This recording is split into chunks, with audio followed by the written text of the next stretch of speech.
Play कर दो।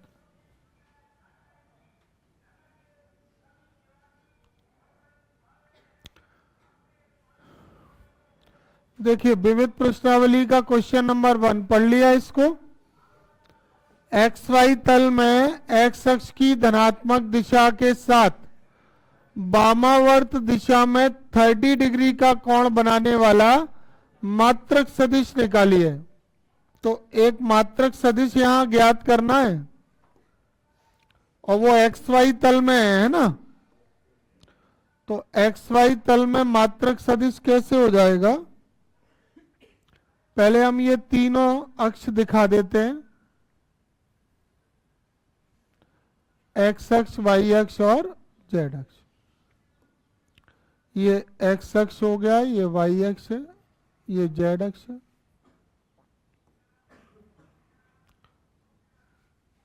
और एक्स वाई तल में बिंदु चाहिए इस तल में, और वो एक्स अक्ष की धनात्मक दिशा से 30 डिग्री का कोण बना रहा है। तो ये हमने मान लिया कि ये सदिश है आर वेक्टर, और वो एक्स अक्ष की धनात्मक दिशा से क्या कोण बना रहा है, 30 डिग्री।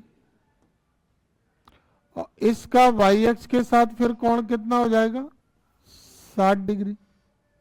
ठीक है, एक्स अक्ष के साथ कोण है 30 और ये एक्स और वाई के बीच का कोण क्या है, 90 डिग्री।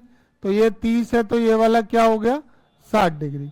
अच्छा, एक्स अक्ष के अनुदिश इकाई सदिश क्या होता है, आई कैप, और वाई अक्ष के अनुदिश जे कैप। और जेड अक्ष तो लंब है ना इस पे, तो जेड अक्ष के साथ अगर लेना भी है तो वो 90 डिग्री है। जैसे जेड अक्ष पे ये के कैप है और इसका सदिश के साथ ये कोण कितना होगा, 90 डिग्री होगा। अगर एक्स वाई समतल में है, जैसे ये एक्स वाई समतल हो गया, तो ये एक्स अक्ष है, ये वाई अक्ष, और ये कौन सा है फिर, जेड अक्ष।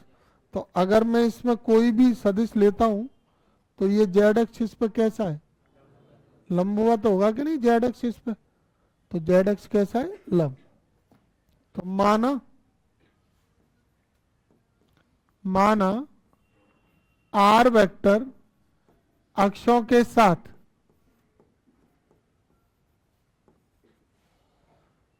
क्या कोण बनाता है, अक्षों के साथ अल्फा, बीटा और गामा कोण बनाता है, तीनों अक्षों के साथ।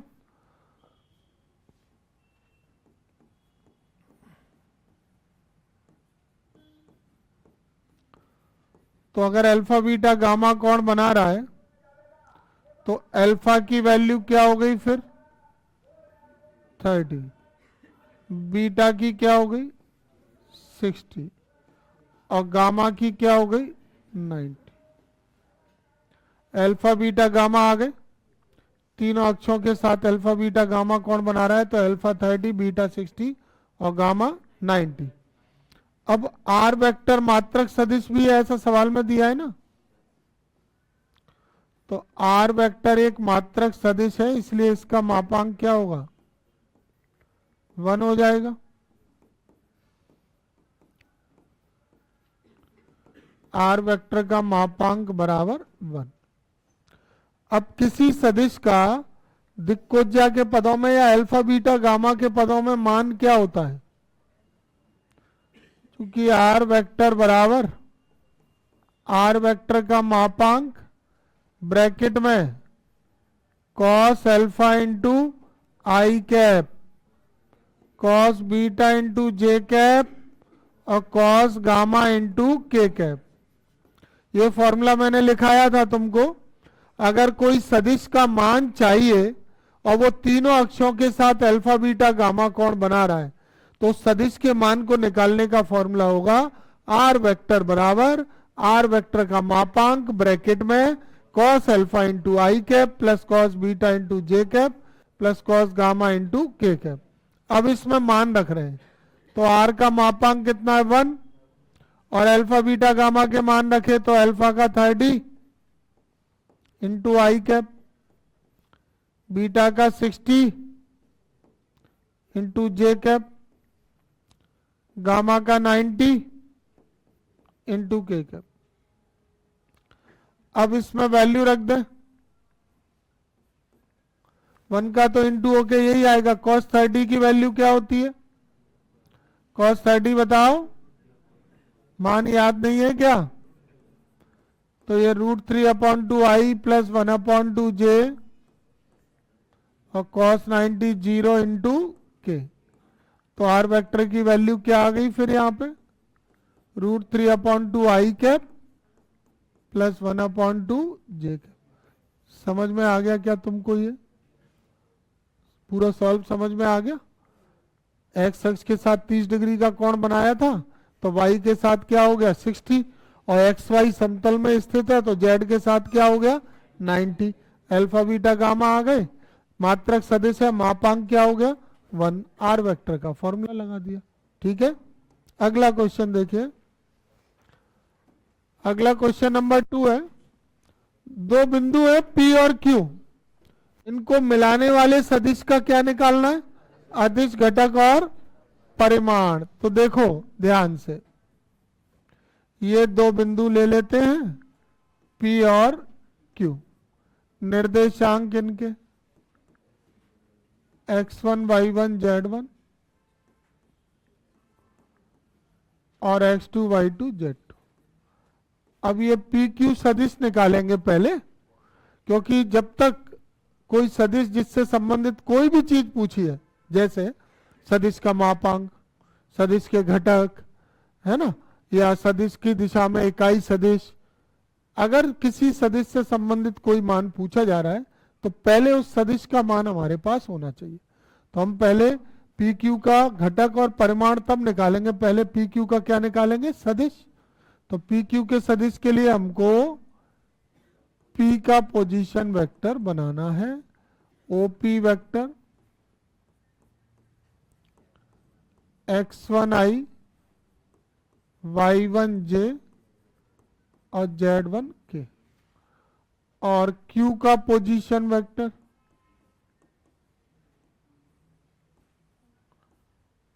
OQ vector x2i y2j plus z2।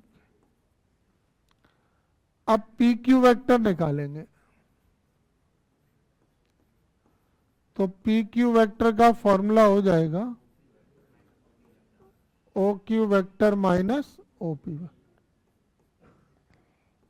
तो इसकी वैल्यू हो जाएगी x2i plus y2j plus z2 के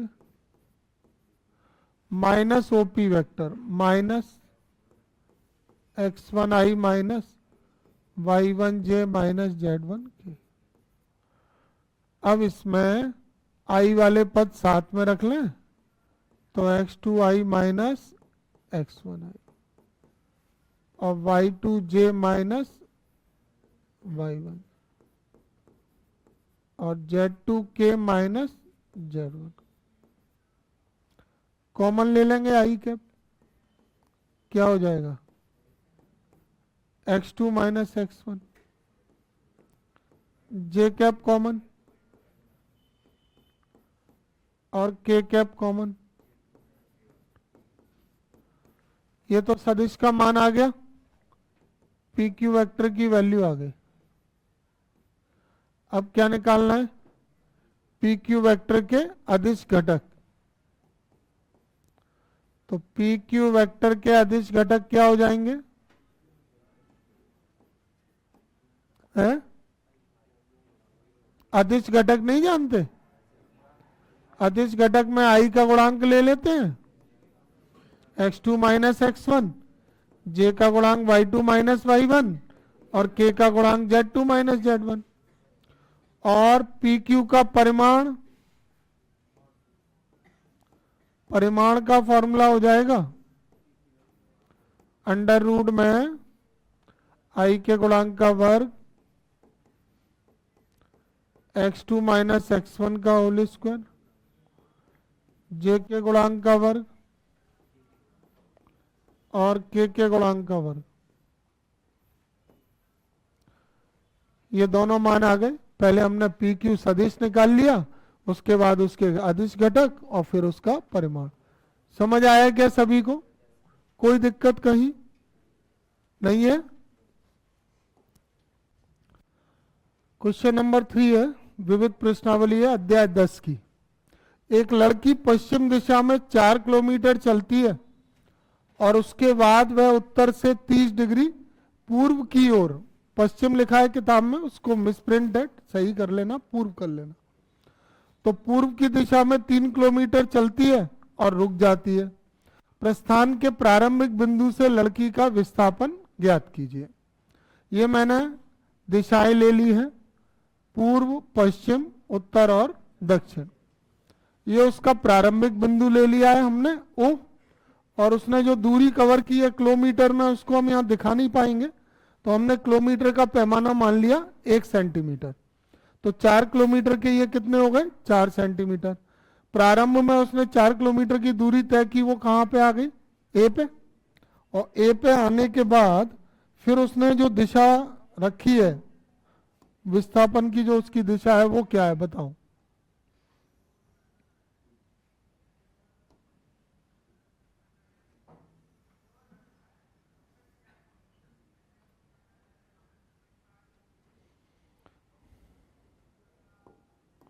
हाँ, ये ए से फिर ऐसे पूर्व है ये, और पूर्व से वो सॉरी उत्तर है, ए से ये उत्तर की ओर है, और उत्तर से फिर कितने डिग्री पूर्व? 30 डिग्री। तो ये उत्तर से 30 डिग्री पूर्व ऐसे हो जाएगा क्या? देखो ये उत्तर है कि नहीं है, और उत्तर से किस तरफ है ये दिशा? पूर्व। अब वो भी कितना डिग्री? 30 डिग्री। समझ गए? और ये दूरी चल के मान लो उसने बी बिंदु पर वो पहुंच गई, और ये दूरी कितनी है? 3 किलोमीटर। ए भी 3 किलोमीटर है, ओ ए 4 किलोमीटर और ए बी 3 किलोमीटर। अब उसका प्रारंभिक बिंदु से क्या बताना है हमको? प्रारंभिक बिंदु से विस्थापन बताना। तो पहले दिशा क्या थी? ओ से ए की ओर, यही थी दिशा। और फिर दिशा क्या थी? ए से बी की ओर। और विस्थापन ओ से बी तक चाहिए तो हमें ओ बी चाहिए। ओ बी के लिए हम इसमें ओ ए बी में त्रिभुज नियम लगाएंगे। तो दो भुजाओं की दिशा समान होती है तो उसका योग उस तीसरी भुजा के बराबर हो जाता है जिसकी दिशा विपरीत है। तो ओ ए और ए बी की दिशाएं समान है, तो O A vector plus A B vector बराबर क्या हो जाएगा? O B vector. अब उसके लिए हमें ओ ए वेक्टर चाहिए, तो ये मूल बिंदु भी है, इस तरफ ये धन एक्स अक्ष है और इधर ऋण एक्स अक्ष। इस तरफ वाला इकाई सदिश आई कैप हो जाएगा और इधर वाला माइनस आई कैप हो जाएगा। ये ऊपर की ओर जे कैप, तो इसका भी क्या हो जाएगा? जे कैप। अब मुझे पहले ओ ए वेक्टर निकालना है, तो ओ ए वेक्टर बराबर क्या हो जाएगा? ओ ए का सदिश बराबर ओ ए का मापांक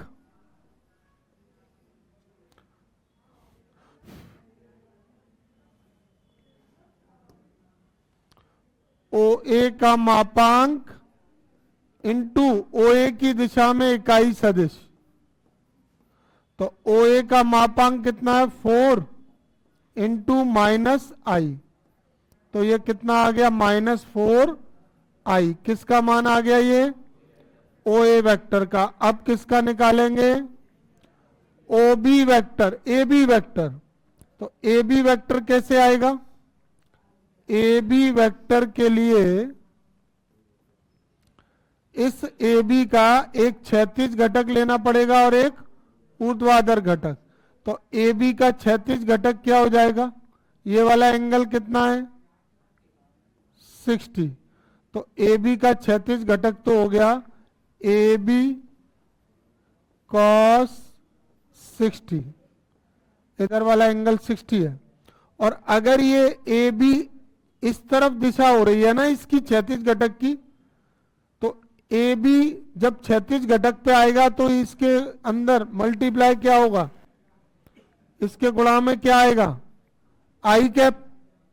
जब ए बी का हम लोग क्षैतिज घटक लेंगे तो क्षैतिज घटक ए बी ऐसे आएगा दिशा, अगर दिशा इस तरफ है तो माइनस आई, अगर दिशा इस तरफ है तो आई, तो इसमें आई का गुणा हो गया। और एक ए बी का हमको वाई एक्स पे भी घटक लेना है, तो वाई एक्स का घटक हो जाएगा ए बी और ये कॉस 30, ए बी कॉस 30, और ए बी कॉस 30 में गुणा किससे करेंगे, वाई एक्स पे इकाई सदिश कौन है, जे कैप। समझ में नहीं आ रहा है, वैसे ये सवाल बिल्कुल बेकार है, किसी मतलब का नहीं है, पेपर का नहीं है, पर नियम सदिश की जानकारी के लिए बहुत बढ़िया सवाल है। तो किसी भी सदिश का अगर हमको मान निकालना है अक्षों पे आई जे के में, तो उसका तुम्हें पता होगा, देखो अब मैं फिर बात बढ़ जाती है, फिर समय ज्यादा लगता है। ये P है, कोऑर्डिनेट 2 3 है। अब ये बताओ तुमने इसका पोजीशन वेक्टर 2i + 3j बनाया था कि नहीं, बोलो। तो ये i कहां से आया था और j कहां से आया था, आया था, तो ये इसका क्षैतिज घटक ही तो लिया था ये। अरे ये P से लंब डालेंगे तो ये PM दूरी कितनी है,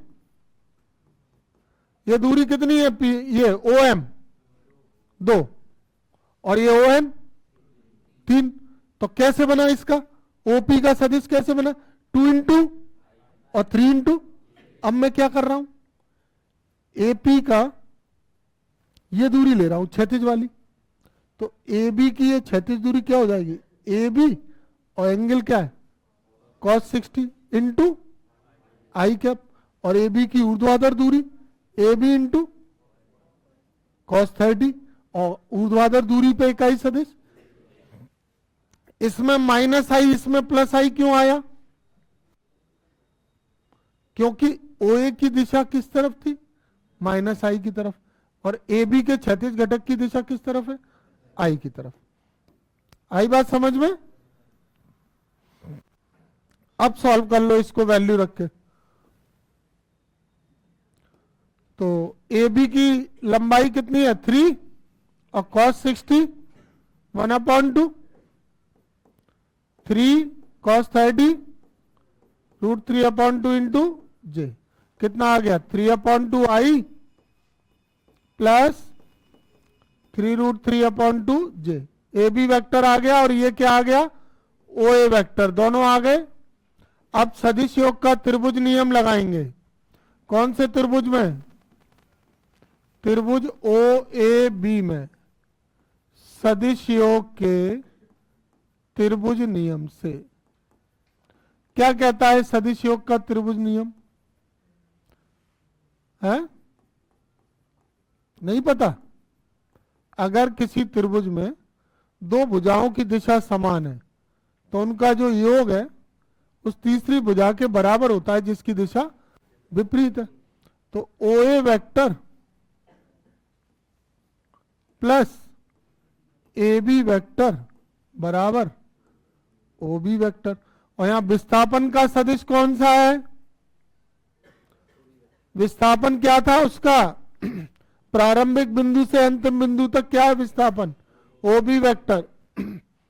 तो OA वेक्टर का मान -4i, AB वेक्टर का मान 3/2i प्लस 3√3/2 j, गुणा कर दो 4 × 2 -8i प्लस 3i/2। तो क्या आ गया OB वेक्टर, सॉल्व होके ही है -5i/2 plus 3√3/2 j equal to OB। तो OB वेक्टर यानी विस्थापन का सदिश। अब तुम सोच रहे होगे कि ये लंबाई निकाल लेते, तो लंबाई थोड़ी पूछी है, लंबाई OB यानी दूरी, और विस्थापन यानी सदिश। विस्थापन सदिश राशि नहीं है, तो विस्थापन का सदिश चाहिए था, तो आ गया -5/2I प्लस 3√3/2 जी। आ गया क्या समझ में? ठीक है, ये क्वेश्चन नंबर 3 हो गया। देखिए, जिसके लिए xi प्लस j प्लस के जो सदिश है वह एक मात्रक सदिश है, तो तुम ये तो जानते ही होगे कि यदि ये मात्रक सदिश है तो इसका मापांक क्या होगा? 1 हो जाएगा। इतनी बात सबको समझ में आ रही है? तो मैं लिख लेता हूं, इसको हम क्या मान लेते हैं? माना ए वेक्टर बराबर x i plus J plus K. अब देखो, x का मल्टीप्लाई जरूर करना है, नहीं तो तुम आई जे के गुणांक गलत ले जाओगे फिर। ठीक है, कर लिया। अब क्वेश्चन में क्या कह रहे हो कि ये सदिश कैसा है? मात्रक सदिश। तो प्रश्नानुसार according to question A vector एक मात्रक सदिश है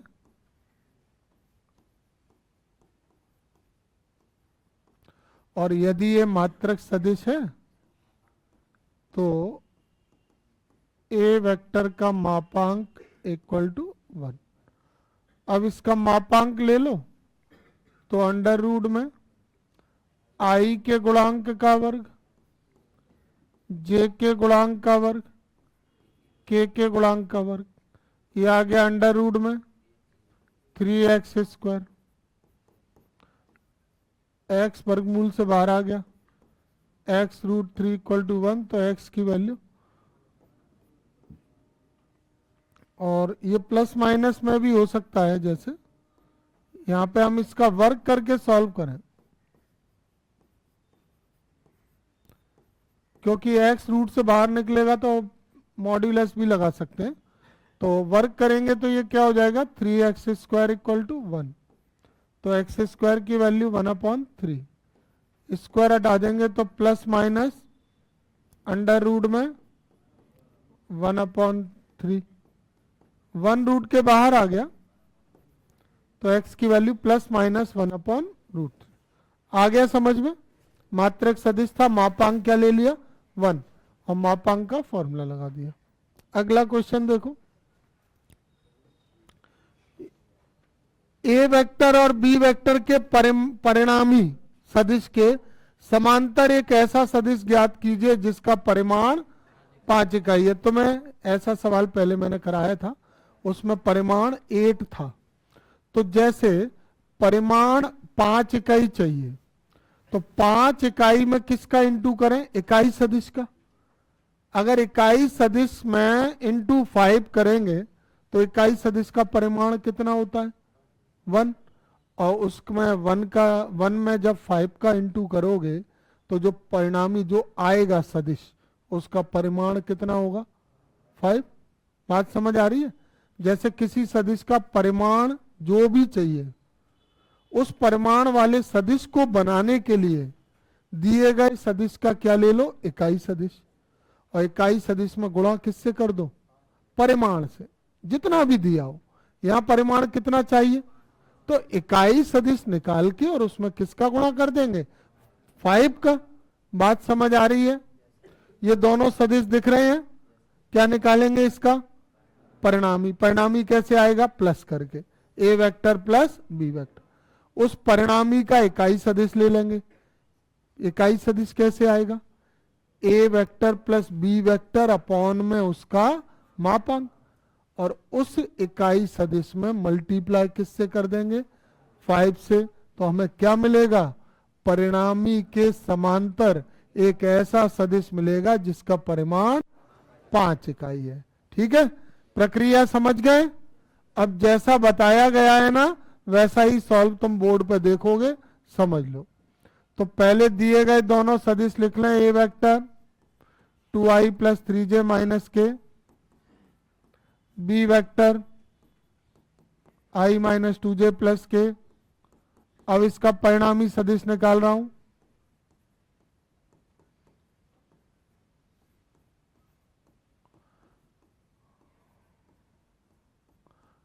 परिणामी सदिश मान लो आर वेक्टर से निरूपित कर लें, तो A vector plus B vector दोनों सदिश के मान रख के जोड़ देंगे, A vector plus B vector. Solve करके आ गया 3i प्लस जे, के से के कट गया।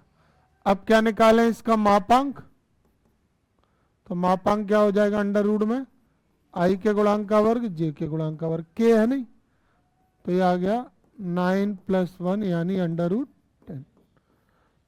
अब परिणामी सदिश का इकाई सदिश निकालो।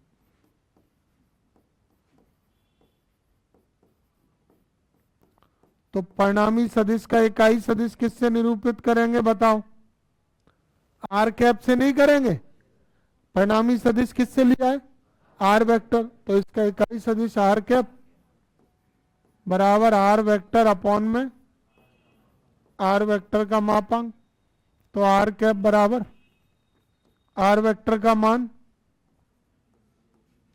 3i प्लस जे अपॉन में अंडर रूट 10।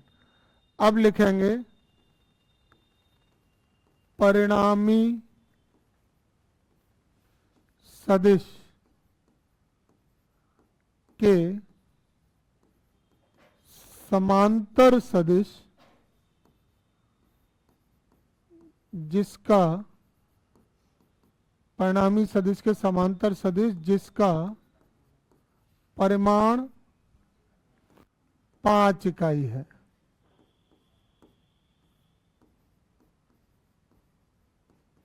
पांच इकाई है बराबर क्या होगा? 5 इंटू आर कैप। यही तो मैंने तुम्हें समझाया कि परिणामी सदिश ले लो, उसका इकाई सदिश ले लो और परिमाण जितना चाहिए इकाई सदिश में उसी का गुणा कर दो। परिमाण 5 चाहिए, इसका परिमाण कितना है? 1। 5 इंटू 1 करोगे 5 आएगा। 10 चाहिए, 10 इंटू 1 करोगे 10 आएगा। आर कैप हम निकाल चुके हैं, तो 3i plus j upon under root में 10। अपॉन से अंडर रूट हटाने के लिए क्या करें? हर का परिमेयकरण कर लें, अंडर रूट 10 से गुणा और अंडर रूट 10 से भाग।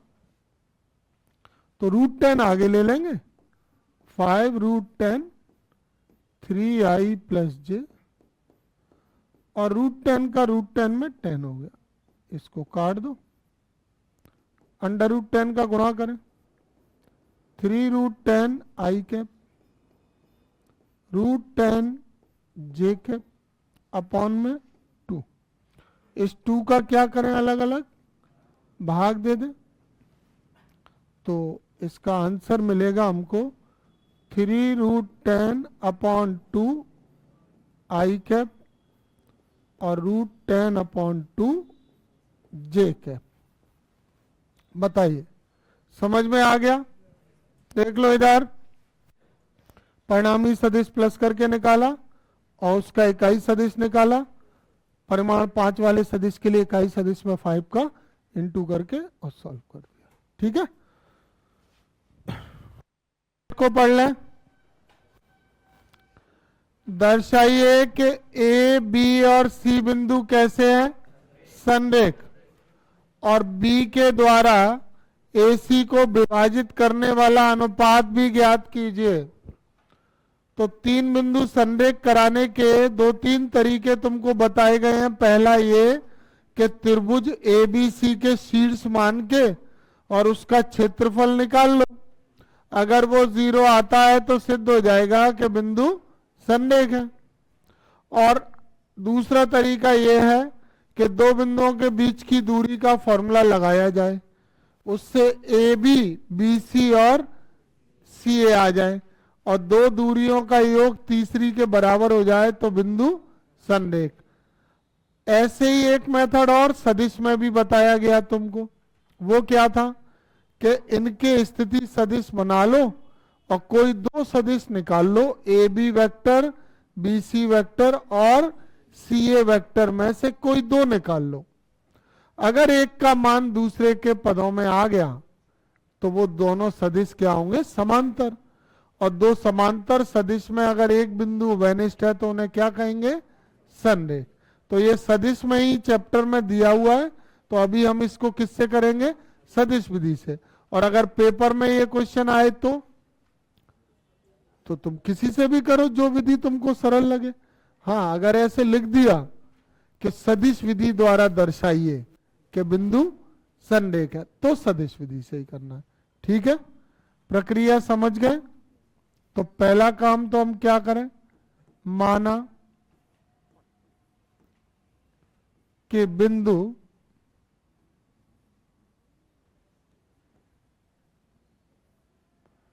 माना, अच्छा सवाल में ही नाम दिया है बिंदुओं का, तो फिर नहीं मानेंगे, मैंने देख नहीं पाया। एक बिंदु ए है 1 - 2 - 8, दूसरा बी है 5 0 - 2 और तीसरा सी है 11 3 और 7। अब पहले इनके स्थिति सदिश बना लें। तो ए का position vector O A vector निर्देशांक से स्थिति सदिश बनाना आता है, क्या हो जाएगा, I - 2j - 8। बी का position vector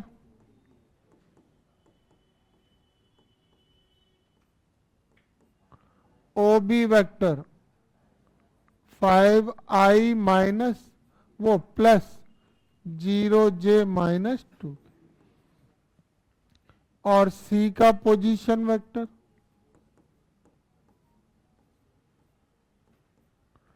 O C vector 11i + 3j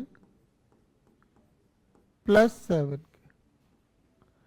तीनों बिंदुओं के स्थिति सदिश आ गए। अब इससे दो सदिश निकाल लो कोई भी, तो हम निकाल लेते हैं ए बी वेक्टर और बी सी वेक्टर। तो ए बी वेक्टर कैसे आएगा,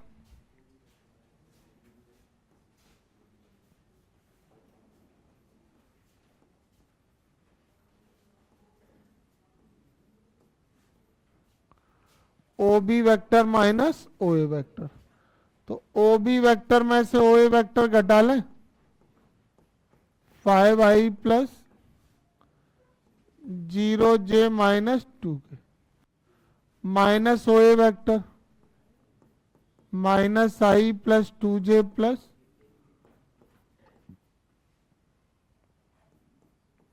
तो 4i, 0j हटा दें तो ये 2j और 8 के में से 2 के गया तो 6 के, इसमें 2 कॉमन आ रहा है तो 2i + j + 3 के। ए बी वेक्टर आ गया। अब बी सी वेक्टर निकालें, तो बी सी वेक्टर हो गया O C vector minus O B vector.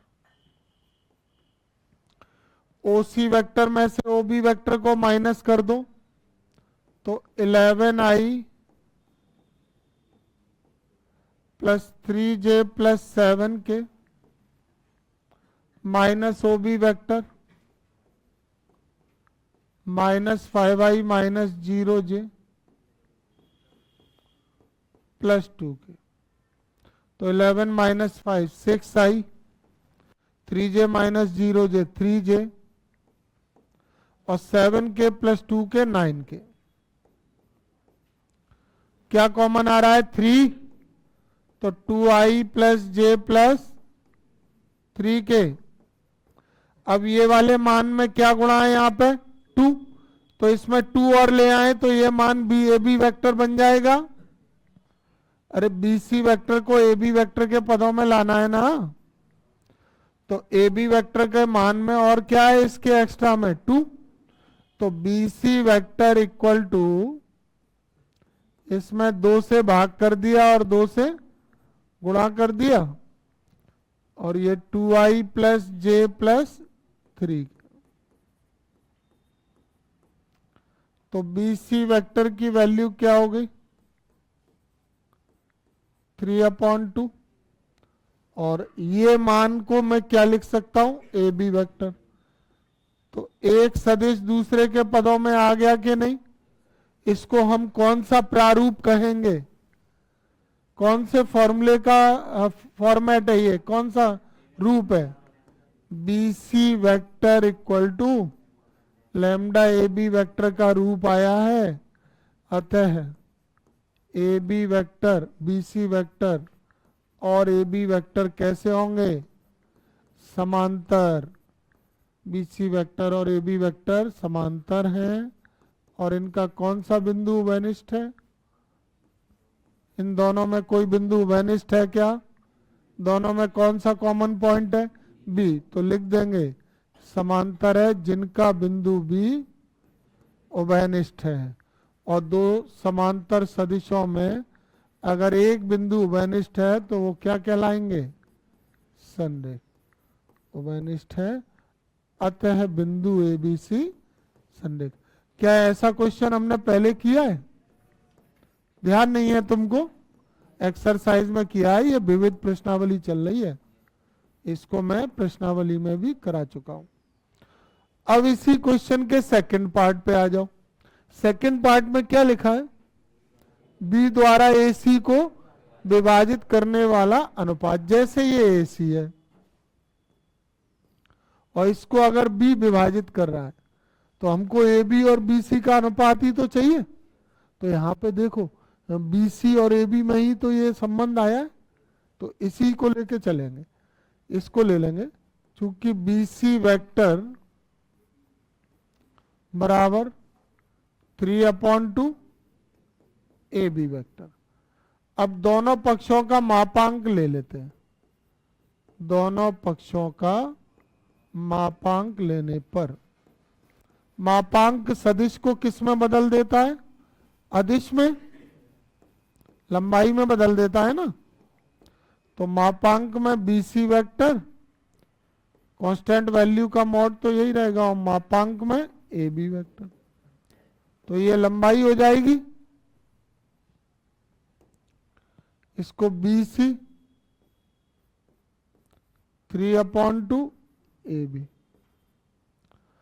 अब ए बी के अपॉन में बी सी ले आए और 3/2 इधर ले गए, तो क्या आ जाएगा, चाहो तो ऐसे कर लो, 2BC इक्वल टू 3AB, तो 3AB इक्वल टू 2BC, तो AB upon BC equal to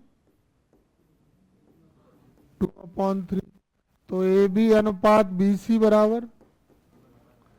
तो इसका मतलब है कि AB और BC का अनुपात आ रहा है, तो वो अनुपात किसके द्वारा बनाया गया है, B के द्वारा। बी बिंदु बी ही तो अनुपात में बांटेगा, तब तुम्हें ए बी और बी सी मिलेंगे। तो ये ए बी और बी सी का अनुपात आ गया कितना, 2/3। और इसमें पूछ क्या रहे थे, क्या पूछ रहे थे कि बी द्वारा ए सी को विभाजित करने वाला, तो वो अनुपात बी के द्वारा जो ए सी को विभाजित करने वाला अनुपात है वो हमने निकाल दिया, कितना, 2/3। आया समझ में सबको, ठीक है, नोट कर लो।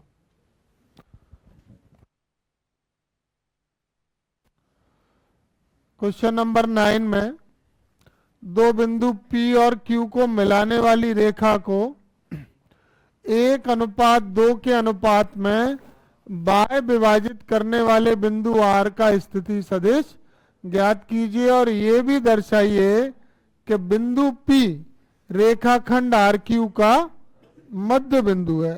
समझे इस सवाल को, बाय विभाजित लिखा है ना, तो बाय विभाजित में क्या होता है, जो विभाजक बिंदु है ना वो रेखा से कहां हो जाएगा, बाहर की ओर। जैसे ये मैंने P और Q को मिलाने वाली रेखा ले ली मैंने, ये P और Q को मिलाने वाली रेखा, और एक विभाजक बिंदु ले लेंगे इससे बाहर। ठीक है, अब यहां पे हम विभाजक बिंदु एक मूल बिंदु लेंगे, और मूल बिंदु से सबके क्या लेंगे, स्थिति सदिश, है ना। ये मूल बिंदु हो गया, ये बिंदु P हो गया, ये Q हो गया, और ये विभाजक बिंदु हो गया R। बाय विभाजित कर रहा है तो रेखा से बाहर की ओर होगा। ये सबके पोजीशन वेक्टर हो गए, P का, Q का और R का। और अनुपात कितना दिया है, 1:2 दिया है ना, तो यहां पे एक परिवर्तन करना पड़ेगा। फिर ये पहला जो मान है ना वो दूसरे मान से छोटा है, तो अगर पहला मान छोटा है तो R फिर इधर होगा, यहां पे होगा R, इधर होगा P और ये Q, क्योंकि R से P तक हो जाएगा अनुपात 1 और R से Q तक हो जाएगा अनुपात 2। ये छोटी दूरी है और ये बड़ी दूरी है। ठीक है, अब सवाल में दिए गए मानों को लिखते हैं। तो P का पोजीशन वेक्टर क्या दिया है हमको, OP वेक्टर की वैल्यू क्या है, 2A vector plus B vector, और Q का पोजीशन वेक्टर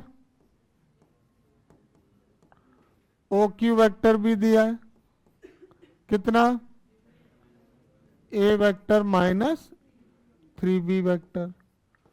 ठीक है, और R का पोजीशन वेक्टर OR वेक्टर हमें यहां पे ज्ञात करना है,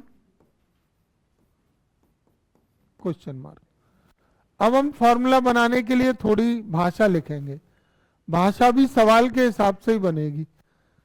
कौन विभाजित कर रहा है, P और Q को मिलाने वाली रेखा को बाय विभाजित कौन कर रहा है, R। तो ऐसे लिख देंगे, क्योंकि बिंदु R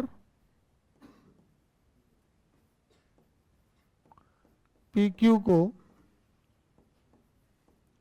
1:2 में बाय विभाजित करता है,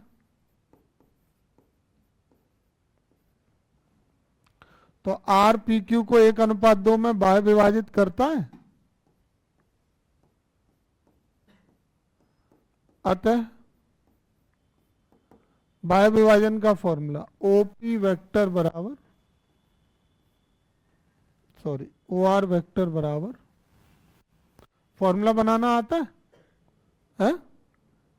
अरे क्रॉस होगा, देखो 1 का होगा इधर OQ में, OP में नहीं, फिर तो वो 1 की तरफ ही हो जाएगा। 1 का क्रॉस होगा इधर, 1 का OQ vector, minus 2 into OP vector upon में 1 माइनस 2 M माइनस N। अब इसमें वैल्यू रख लें किस किस की, OP वेक्टर और OQ वेक्टर। तो देखो OR vector equal to 1 into OQ vector की वैल्यू है A vector minus 3B vector, OP vector की वैल्यू है 2A vector plus B vector upon में -1। सॉल्व करें, OR वेक्टर ब्रैकेट खोल दें, A vector minus 3B vector minus 4A vector minus 2B vector upon -1। तो OR vector का मान आ गया यहां से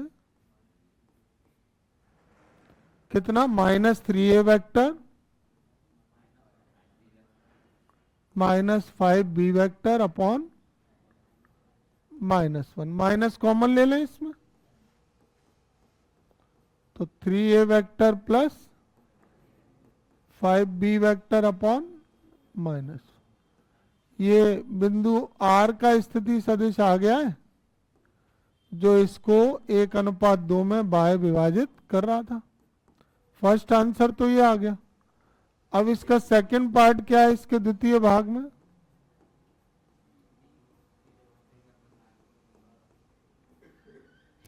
द्वितीय भाग में कैसे करें ये? दर्शाइए कि ये बिंदु P आर क्यू का मध्य बिंदु है। तो देखो बिंदु P आर क्यू का मध्य बिंदु कब होगा? फॉर्मूला बताओ मध्य बिंदु के लिए सदिश में, कोई बताएगा? अगर ये मध्य बिंदु है तो इन तीनों सदिशों में क्या संबंध होगा? OP vector equal to OR vector plus OQ vector upon 2 आना चाहिए। तो इसके लिए हम इसका RHS ले लेंगे और बड़े पद से छोटा पद लाएंगे। अगर आ जाता है बराबर तो सिद्ध हो जाएगा कि R PQ का मध्य बिंदु है। लेकिन इसके लिए तुम्हें ये मध्य बिंदु के सदिश के लिए जो सूत्र होता है वो याद होना चाहिए। यदि कोई बिंदु एक रेखाखंड का मध्य बिंदु है तो उसका जो पोजीशन वेक्टर है यानी OP वेक्टर वो इक्वल टू हो जाता है OR vector plus OQ vector upon में 2। तो मैं जांच करता हूं इसकी। RHS हमने ले लिया, OR vector plus OQ vector upon 2।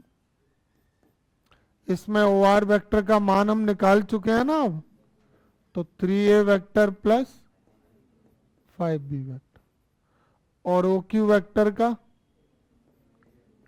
A vector minus 3B vector.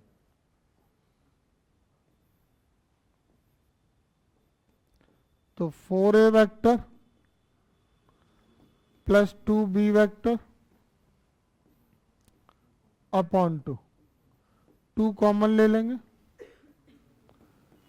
2A vector plus B vector, 2 से ये 2 कट जाएगा। तो क्या ये मान बराबर आया है? क्या OP के बराबर आया है क्या मान?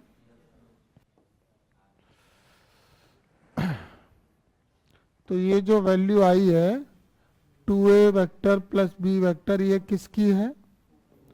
OP वेक्टर की। इससे क्या सिद्ध हुआ? अतः बिंदु P RQ का मध्य बिंदु है।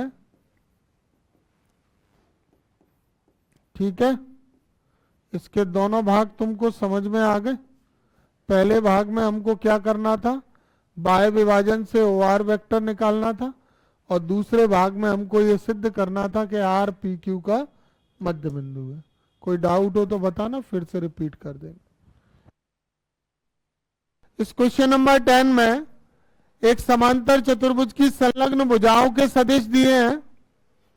इसके विकर्ण के समांतर मात्रक सदिश निकालना है और इसका क्षेत्रफल भी ज्ञात करना है। बहुत ध्यान से समझें इस सवाल को। पहले हम क्या बना लेंगे? एक समांतर चतुर्भुज बना लेते हैं। देखिए, मान लो ये समांतर चतुर्भुज है और इसकी संलग्न भुजाएं वे भुजाएं होंगी जिनमें एक बिंदु उभयनिष्ठ होता है। तो मान लो कि AB के संलग्न भुजा BC है और इनके सदिश दिए जा रहे हैं। तो हमने निरूपित किससे कर लिया इनको? A वेक्टर और B वेक्टर से। अब ये क्वेश्चन में क्या कह रहे हैं कि विकर्णों के सदिश भी निकालो। तो एक विकर्ण तो मैंने खींच लिया AC और एक विकर्ण मैंने खींच लिया BD। ये विकर्ण दिखाई दे रहे हैं तुमको। AB के समांतर DC है तो इनकी दिशा रहेगी समान, AB DC। और जैसे BC है वैसे AD लेंगे कि DA? B से C तो A से। समांतर चतुर्भुज में आमने सामने की भुजाएं बराबर और समांतर, तो उनकी दिशाएं समान। अच्छा, विकर्ण AC की दिशा कैसे लेंगे? जैसे उसका नाम आ रहा है AC, अल्फाबेटिकल ऑर्डर में। और BD की दिशा क्या लेंगे? B से D। अच्छा, AB का A वेक्टर है तो DC भी A वेक्टर होगा, ये B वेक्टर है तो ठीक है। माना समांतर चतुर्भुज ABCD में क्या माना है हमने? A वेक्टर बराबर 2i minus 4j plus 5k और B vector equal to i minus 2j minus 3k। ये तो क्वेश्चन में जो दोनों सदिश दिए थे चित्र बना लिया। अब आइए सवाल पे, क्या कह रहे हैं? विकर्ण के समांतर मात्रक सदिश। विकर्ण दो हैं, AC और BD। पहले AC के लिए कौन सा त्रिभुज ले लेंगे हम? ABC। और BD के लिए कौन सा ले लेंगे? BDC। तो त्रिभुज ABC में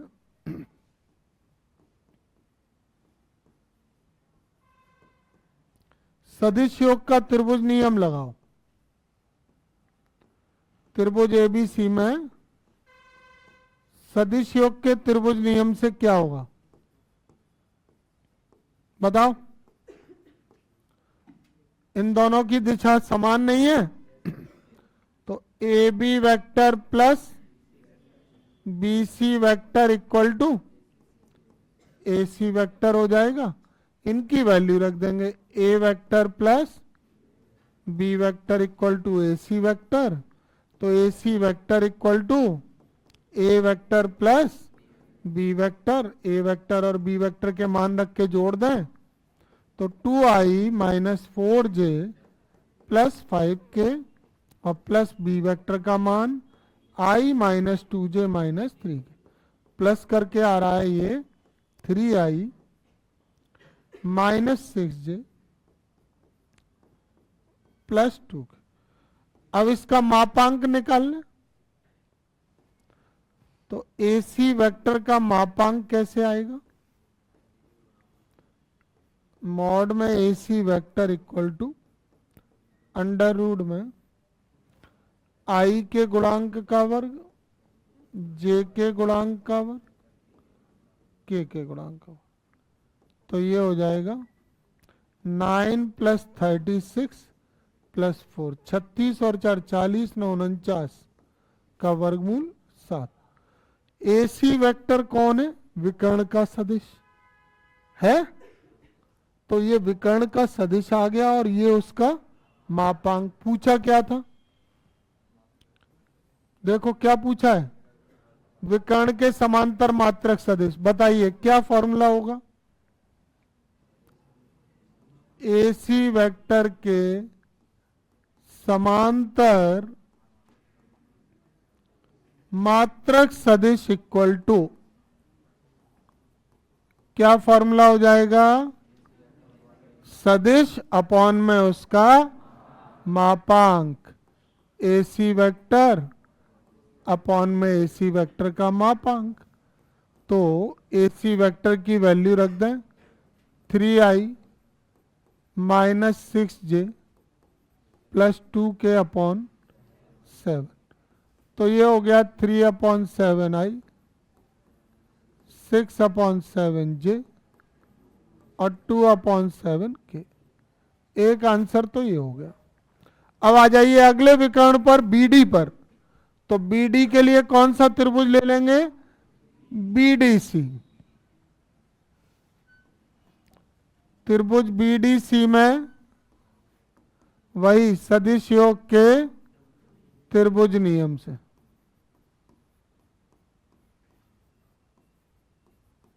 लगाओ।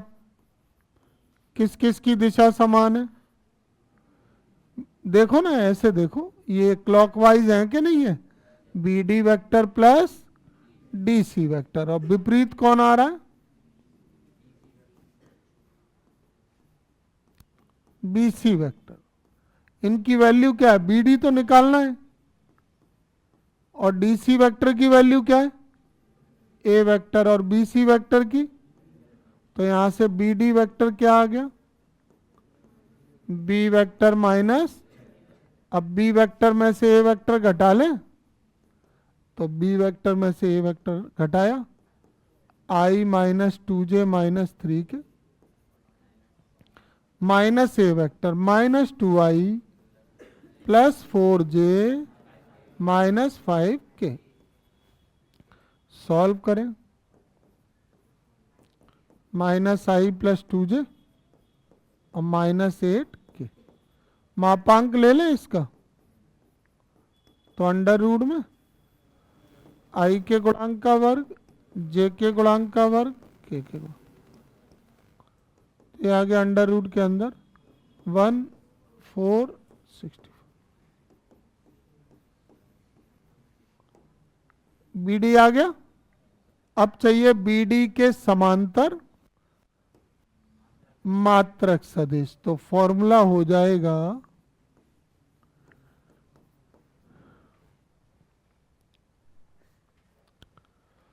बीडी के समांतर मात्रक सदिश बराबर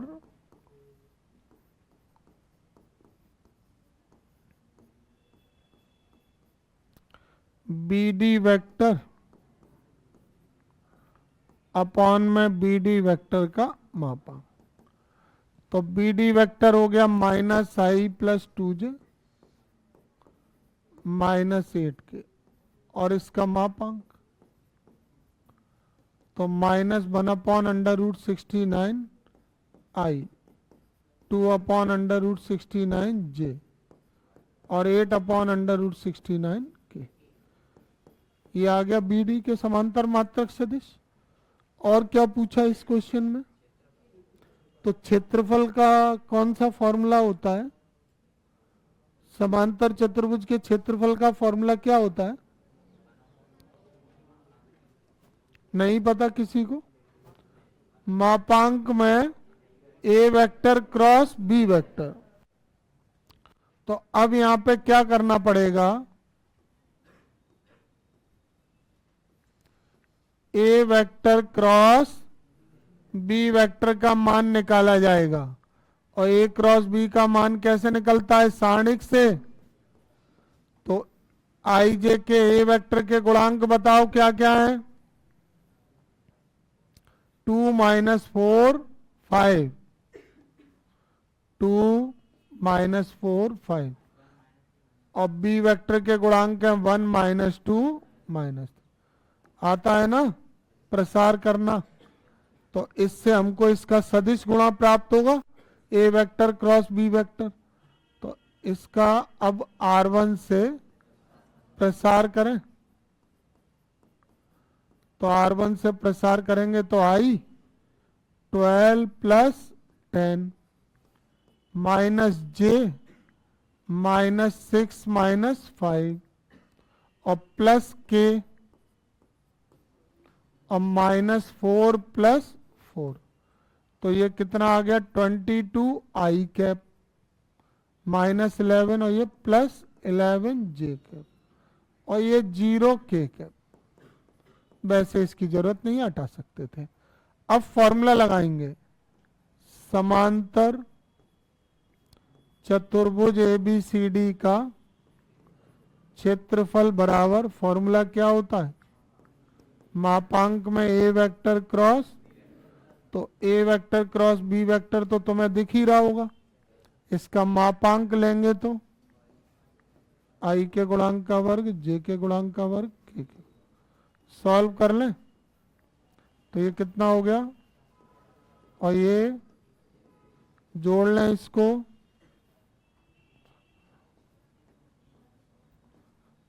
अब मात्रक क्या रहेगा, इसका वर्ग। आ गया समझ में। पहले क्या निकाला हमने, पहले क्या निकाला था, विकर्ण के समांतर मात्रक सदिश, और उसके बाद इसका क्षेत्रफल। ठीक है,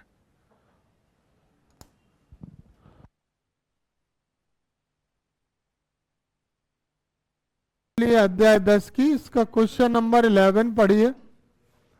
दर्शाइए कि OX, OY और OZ अक्षों के साथ बराबर झुके हुए सदिश की दिक्कोज्याएं प्लस माइनस 1/√3, 1/√3, 1/√3 है। तो एक सदिश है, कभी रेखा देते हैं तो रेखा के हिसाब से करो, सदिश दिया है तो सदिश के हिसाब से करेंगे, ठीक है। तो पहले तो हमने OX, OY और OZ अक्ष ले लिए और एक सदिश ले लेंगे जो इन तीनों अक्षों से क्या करेगा, बराबर कोण बनाएगा। और बराबर कोण बनाएगा तो हम कोण मान लेंगे, कोण की बात चल रही है तो ये हमने सदिश मान लिया OR।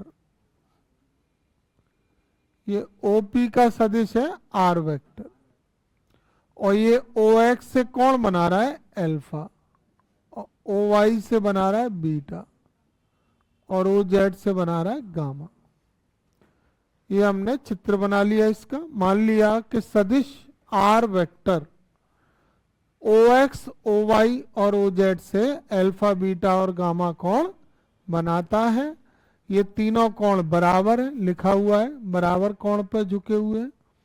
तो सदिश अगर बराबर कोण पर झुका हुआ है तो अल्फा, बीटा और गामा कैसे होंगे, बराबर हो जाएंगे। अब हमें इसकी क्या निकालनी है, दिक्कोज्या। तो अल्फा, बीटा, गामा के पदों में दिक्कोज्याओं का फॉर्मूला क्या होता है, किससे निरूपित करते हैं दिक्कोज्याओं को, किससे करते हैं, LMN से। LMN से निरूपित करते हैं तो L का फॉर्मूला क्या होता है, L बराबर कॉस अल्फा, M बराबर कॉस बीटा और N बराबर कॉस गामा। अगर कोण दिए होंगे तो दिक्कोज्याओं का फॉर्मूला ये होता है। और अगर किसी सदिश के दिक्कनुपात दिए हैं ABC, R वेक्टर के ही दिक्कनुपात ABC है, तो R वेक्टर की दिक्कोज्या का फॉर्मूला क्या होगा, L बराबर A अपॉन R वेक्टर का मापांक, M बराबर B अपॉन R वेक्टर का मापांक और N बराबर C अपॉन R वेक्टर का मापांक। ठीक है, चलिए तो दोनों प्रकार के सूत्रों की हमने चर्चा कर ली। अब हम लिख लेते हैं, माना कि R वेक्टर OX, OY और OZ के साथ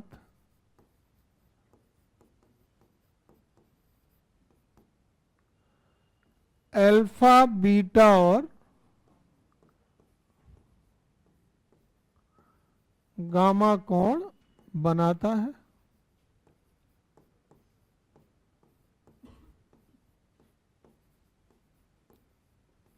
इसलिए अल्फा, बीटा, गामा कोण बनाता है, इसलिए alpha equal to beta equal to gamma हो जाएगा।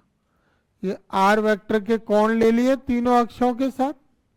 अब जैसा कि सवाल में लिखा हुआ है कि ये बराबर कोण पे झुका हुआ है, इसलिए ये कोण क्या हो गए, बराबर। अब देखो, इसके अल्फा, बीटा, गामा के पदों में हम फॉर्मूला क्या जानते हैं, कोई ऐसा सूत्र है जो अल्फा, बीटा, गामा के पदों में कोई संबंध हो दिक्कोज्याओं का। दिक्कोज्याओं का एक गुण बताया गया था ना तुमको, नहीं, दिक्कोज्या का गुण ये था कि किसी सदिश की दिक्कोज्याओं का वर्गों का योग 1 होता है। अगर किसी सदिश की दिक्कोज्या कॉस अल्फा, कॉस बीटा और कॉस गामा है तो इनके वर्गों का योग 1 होता है। ठीक है, तो R वेक्टर की दिक्कोज्या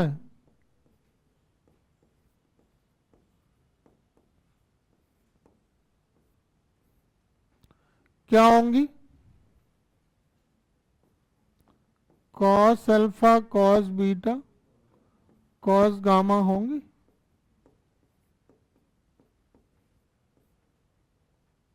अतः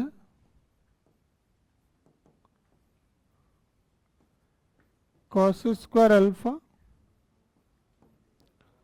plus cos square beta plus cos square gamma equal to 1। दिक्कोजियाओं के वर्गों का योग 1 होता है। अब इसमें अल्फा बीटा गामा बराबर हो जाएंगे, तो कॉस स्क्वायर अल्फा, बीटा की जगह भी अल्फा और गामा की जगह भी अल्फा। इसको प्लस कर ले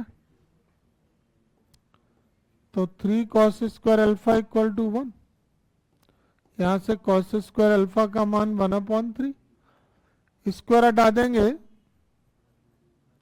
तो ये आ जाएगा प्लस माइनस अंडर रूट में 1/3, प्लस माइनस 1 का रूट 1 है तो ये 1/√। ये कॉस अल्फा की वैल्यू है।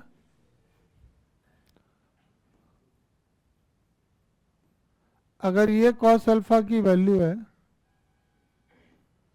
तो कॉस बीटा की वैल्यू क्या होगी? अल्फा बराबर बीटा है तो प्लस माइनस 1/√3 होगी। और कॉस गामा की क्या होगी?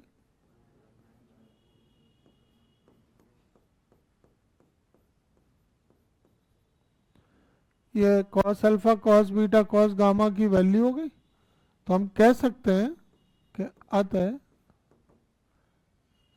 आर सदिश की दिक्कोज्या सदिश आर वेक्टर की दिक्कोज्या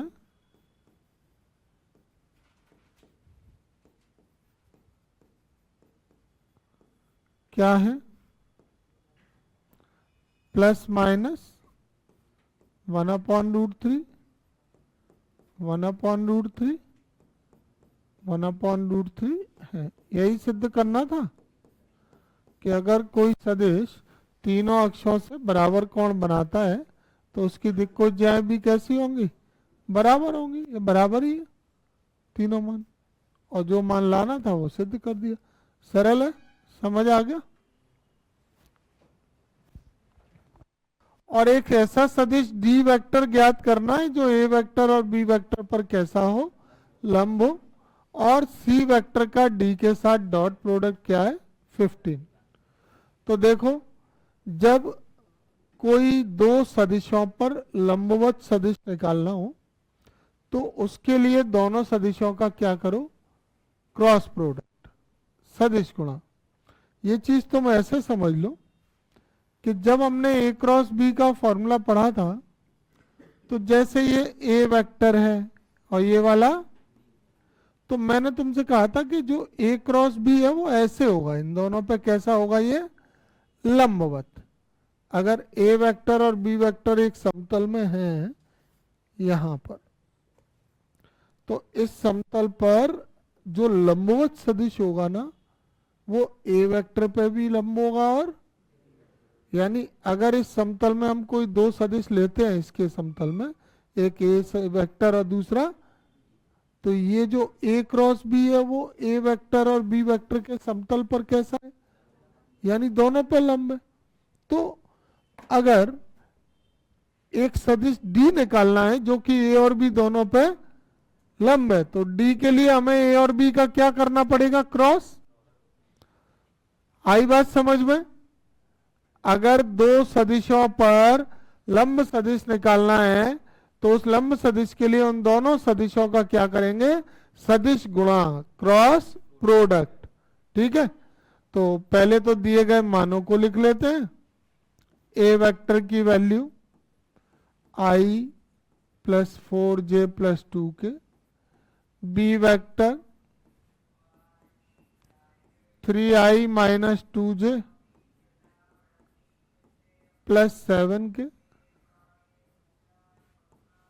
और सी वेक्टर की value 2i minus j plus 4 के। अब जो डी वेक्टर है ना वो ए और बी पर कैसा है? लंबवत है। अच्छा, लंबवत तो होता है लेकिन लंबवत में भी उसका मापांक निर्धारित नहीं है, तो इसलिए हमें एक कांस्टेंट के साथ ए क्रॉस भी लेना है। तो लिखेंगे क्योंकि डी वेक्टर ए वेक्टर और बी वेक्टर पर लंब सदिश है,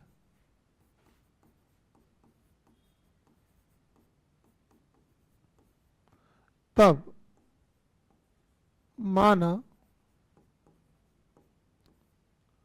डी वेक्टर इक्वल टू, क्या माना, लैम्डा एक कांस्टेंट और ए क्रॉस बी। ए और बी का क्या करेंगे, क्रॉस प्रोडक्ट, सदिश गुणा। सदिश गुणा से हमें लंब सदिश प्राप्त होगा। अगर तुम्हें और याद दिलाऊं मैं, तो एन कैप का फॉर्मूला होता था ए क्रॉस बी अपॉन में इसका मापा, तो ये इकाई सदिश था। यहां जो एन कैप है वो ए वेक्टर पर भी लंब है, और इसको कहते ही थे ऐसे कि ए वेक्टर और बी वेक्टर पर लंब इकाई सदिश निरूपित किससे करते हैं, एन कैप से, बराबर formula A vector cross B vector upon में उनका मापांक। तो ये दोनों पर लंबवत है। उसी तरह से जैसे एन कैप लंब होता है ए और बी पर, ऐसे ये डी वेक्टर कैसा है ए और बी पर, लंब। तो डी वेक्टर की वैल्यू आ गई ए वेक्टर क्रॉस बी वेक्टर से, और इसके साथ लैम्डा क्यों लिया है, क्योंकि यहाँ पे ये इकाई सदिश तो है नहीं, तो इसका मापांक कुछ भी हो सकता है, इसलिए इसमें गुणा किससे कर लिया, एक अदिश राशि लैम्डा से। लैम्डा यहाँ पे क्या है, अदिश राशि है, नियतांक है। ठीक है, अब इसमें देखो हम मान रख दें, तो सारणिक में आई जे के आ जाएगा। अब गुणांक ले लो, ए वेक्टर बी वेक्टर के गुणांक क्या क्या है, 1 4 2 और 3 -2 और 7। इसका R1 से प्रसार कर लेंगे, तो R1 से प्रसार करेंगे तो D vector equal to lambda bracket, देखो प्रसार करेंगे तो क्या आएगा, आई 28 + 4 -j 7 - 6 प्लस के -2 -12।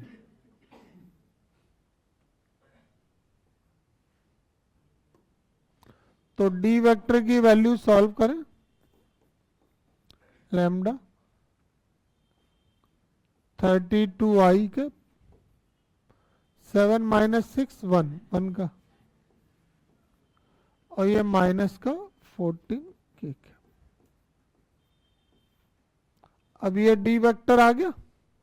अब डी वेक्टर का एक संबंध और है हमारे पास, क्या है कि सी डॉट डी की वैल्यू क्या है, 15। तो प्रश्नानुसार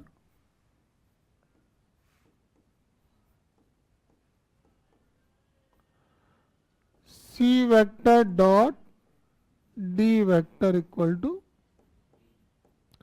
15। सी वेक्टर की वैल्यू 2i - j + 4 डॉट में डी वेक्टर की lambda 32i - j -14k equal to 15। Lambda बाहर ले लेंगे, और आई का गुणा आई से होगा, जे का जे से और के का के से। तो क्या मिलेगा देखना, लैम्डा और ब्रैकेट में 32 × 2 64 I dot I minus minus plus J dot J, और के का कैसे करेंगे, तो -56 के डॉट के, और इक्वल टू में क्या हो गया ये 15। तो ये आई डॉट आई की वैल्यू क्या हो गई 1, ये 1 1,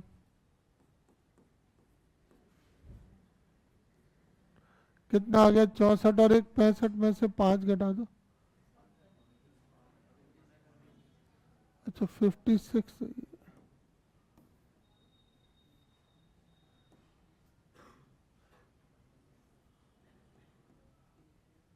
ठीक है, तो इसको सॉल्व करके क्या मिल गया 9। लैम्डा की वैल्यू क्या होगी 15/9। कितना आ गया लैम्डा 5/3। अब ये लैम्डा का मान कहाँ रख देंगे, डी वेक्टर निकालना था क्या नहीं,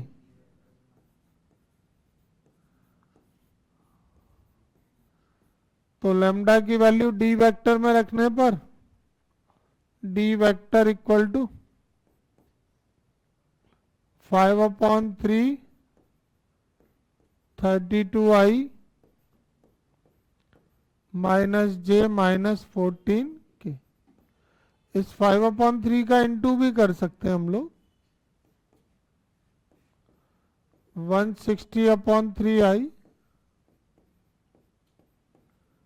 5/3j 70/3। ठीक है, ये आ गया डी वेक्टर। तो ये डी वेक्टर एक ऐसा सदिश आया है जो ए और बी पे लंब है और जिसका सी के साथ डॉट कितना है 15। ठीक, अगला जो क्वेश्चन है 13, इसमें एक सदिश देख रहे हैं i प्लस जे प्लस के। इसका इन दोनों सदिशों के योग की दिशा में जो मात्रक सदिश है उसके साथ अदिश गुणनफल कितना है 1। तो मान किसका निकालना है, लैम्डा का मान निकालना है। बात को समझ लो, ये पहला सदिश है और इसका अदिश गुणा हो रहा है किससे, इसका इस सदिश i प्लस जे प्लस के का अदिश गुणनफल 1 के बराबर है किसके साथ, इन दोनों के योगफल की दिशा में मात्रक सदिश के साथ अदिश गुणा डॉट प्रोडक्ट कितना है 1। तो हम यहां पर क्या करेंगे, A vector B vector C vector मान लेंगे और इन दोनों का योग करके उसकी दिशा में क्या निकालेंगे, मात्रक सदिश, और मात्रक सदिश निकाल के उसके साथ गुणनफल करा देंगे किसका, ए वेक्टर का। तो अगर मात्रक सदिश के साथ इस i प्लस जे प्लस के का गुणनफल 1 कराएंगे तो हमें किसकी वैल्यू मिलेगी, लैम्डा की। बस इतना सा सवाल है, जैसा मैं बोल रहा हूं ना बिल्कुल उसी क्रम में सॉल्व भी करेंगे। तो पहले तो हम इनको सदिश को निरूपित करवा लेते हैं, A vector B vector 2i plus 4j minus 5 K, और C vector lambda i plus 2j plus 3 K. तीनों आ गए, A vector B vector C vector. अब योग किसका करना है, किस किस का योग करना है, दूसरे और तीसरे का योग करना है और योगफल की दिशा में क्या निकालना है, मात्रक सदिश। तो अब सॉल्व करेंगे और पहले B vector plus C vector कर लेंगे, बी वेक्टर और सी वेक्टर का योग कर लेंगे। तो बी वेक्टर का मान है 2i प्लस 4j माइनस 5 और इसका मान है lambda i plus 2j plus 3। अब ये 2i प्लस लैम्डा i को साथ में रख लें, i वाले 4j और 2j 6j, 5 के में से 3 के गया तो -2 के, कॉमन ले लेते हैं i। तो 2 plus lambda plus 6j minus 2, ये b प्लस सी आ गया। अब B vector plus C vector के बाद क्या निकालना है? मात्रक सदिश के लिए मापांक नहीं निकालेंगे इसका, तो B vector plus C vector का मापांक क्या हो जाएगा? मापांक अंडर रूट में आई के गुणांक का वर्ग, जे के गुणांक का वर्ग और के गुणांक का वर्ग। तो ये आ गया 2 प्लस लैम्डा का होल स्क्वायर प्लस 36 प्लस 4। इसका होल स्क्वायर का फॉर्मूला भी खोल के सॉल्व कर लें इसको, तो ये आ जाएगा अंडर रूट में A square plus B square plus 2ab और 36 प्लस 4।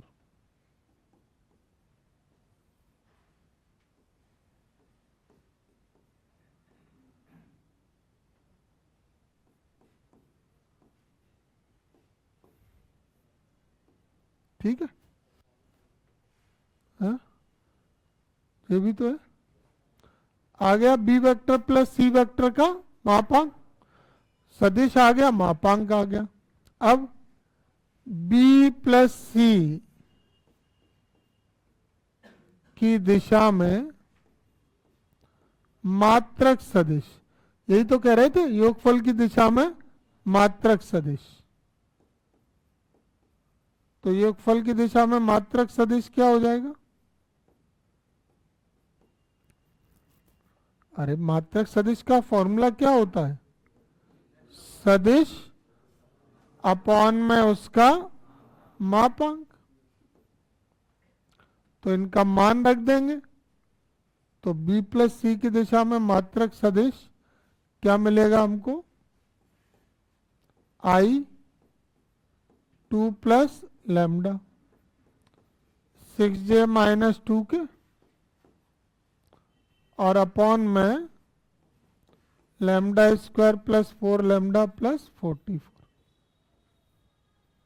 ठीक है, आगे मात्रक सदिश। अब प्रश्नानुसार ए वेक्टर का इसके साथ अदिश गुणनफल कितना है? देखो ना पढ़ के, पहले सदिश का इसके योग का जो मात्रक सदिश है उसके साथ अदिश गुणनफल 1 है। तो प्रश्नानुसार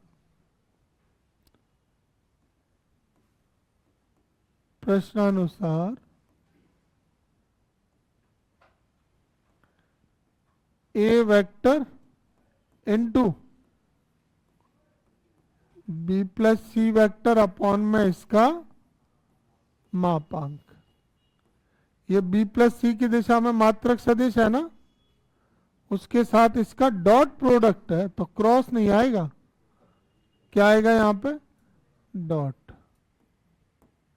और इसका मापांक कितना दे रहे हैं? 1। अब बी प्लस सी अपॉन इसके मापांक का मान आई 2 प्लस लैम्डा 6j माइनस 2 के अपॉन में इसका मापांक अंडर रूट में lambda square plus 4 lambda plus 44 equal to 1। आया समझ में? ए वेक्टर का इनके योग की दिशा में जो मात्रक सदिश है उसके साथ डॉट 1 करा दिया। अब ये अपॉन वाला पद इधर आ जाएगा और इसमें ए वेक्टर का मान और रख दें क्या? यहाँ पे है, यही रख देना चाहिए था वैसे मान। तो क्या मान है? आई प्लस जे प्लस, अब कर लो डॉट प्रोडक्ट, तो आई का आई से क्या आ जाएगा? 2 plus lambda I dot I और 6 जे डॉट जे माइनस 2 के डॉट के। अपॉन में ये हो गया under root lambda square plus 4 lambda plus 44 equal to 1। ये इधर आ जाएगा।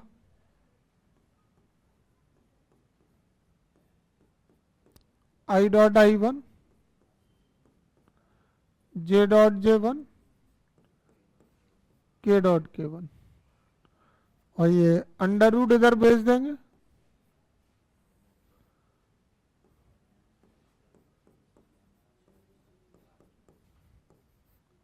ठीक है, तो 2 प्लस लैम्डा प्लस 6 माइनस 2 और अंडर रूट में लैम्डा का ही मान निकालना है ना इस सवाल में। तो 2 से तो ये 2 कट गया और इसके दोनों पक्षों का क्या करें, वर्ग कर लेते हैं। ठीक है, दोनों पक्षों का वर्ग करेंगे तो इधर लैम्डा प्लस 6 का होल स्क्वायर और lambda square plus 4 lambda plus 44 का होल स्क्वायर। इसमें a प्लस बी के होल स्क्वायर का फॉर्मूला लगाओ, a square plus B square plus 2। ये स्क्वायर से रूट हटा देंगे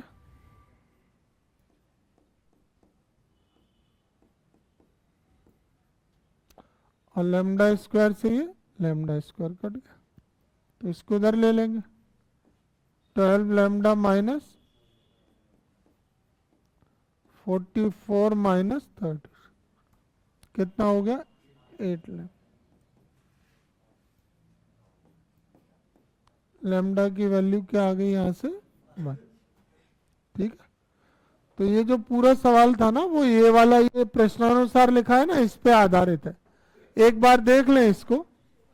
जैसे उन्होंने कहा था ए वेक्टर का बी प्लस सी की दिशा में जो मात्रक सदिश है उसके साथ अदिश गुणा डॉट प्रोडक्ट क्या है 1। तो हमने बी प्लस सी निकाला, उसका मापांक निकाला और ए वेक्टर का इसके साथ डॉट 1 कराया, 1 करा के और दोनों के मान रखे। ये आरएचएस में चला गया इधर और इसका डॉट प्रोडक्ट करके सॉल्व कर लिया। ठीक है,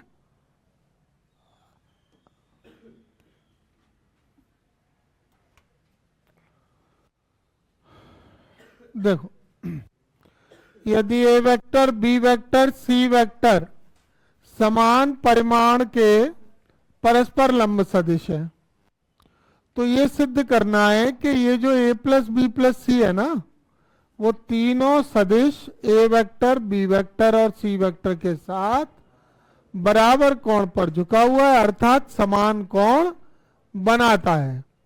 तो कैसे कर पाएंगे इस सवाल को जरा ध्यान देना।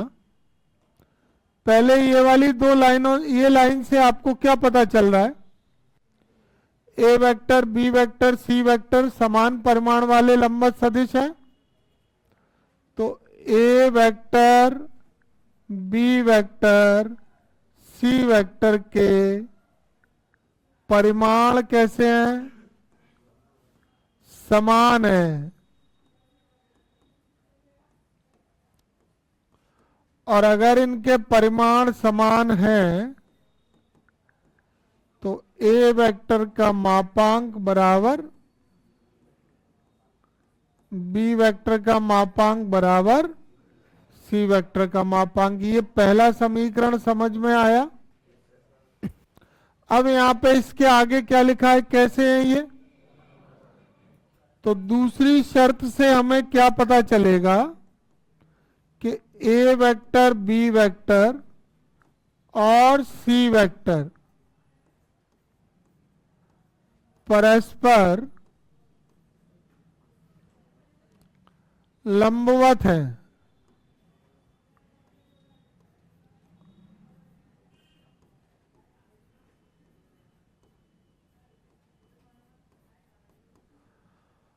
और अगर ये परस्पर लंबवत सदिश है तो परस्पर लंबवत सदिश की क्या परिस्थिति होती है, क्या कंडीशन होती है। अगर सदिश परस्पर लंब है तो उनमें क्या संबंध होता है? उनका डॉट प्रोडक्ट 0 होता है ना। तो ए बी पे लंब है, तो ए का डॉट बी से, और बी सी पर लंब है, तो बी का डॉट सी से, और सी ए पे लंब है, तो सी का डॉट ए से क्या होगा? 0। ये समीकरण कौन सा हो गया? दूसरा। ये दोनों प्रतिबंध समझ में आ गए क्या सभी को? परिमाण समान से मॉड ए मॉड बी और मॉड सी बराबर, और परस्पर लंब से A dot B equal B dot C equal C dot A. अब आते हैं इस ये वाले सदिश का इन तीनों के साथ कोण कैसा सिद्ध करना है। तो मैं एक काम कर लेता हूं, तीनों के साथ a plus B plus C का कोण मान लेता हूं। माना a vector plus B vector plus C vector सदिश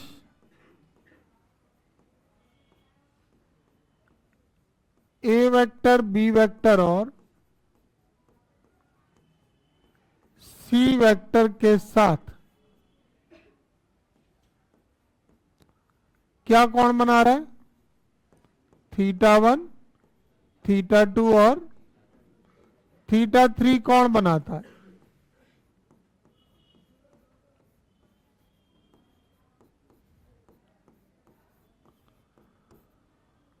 तो अगर ये तीनों के साथ θ1, θ2 और θ3 कोण बना रहा है, तो ये कोण बराबर होने चाहिए। तो हम एक एक करके कोण निकाल लेते हैं।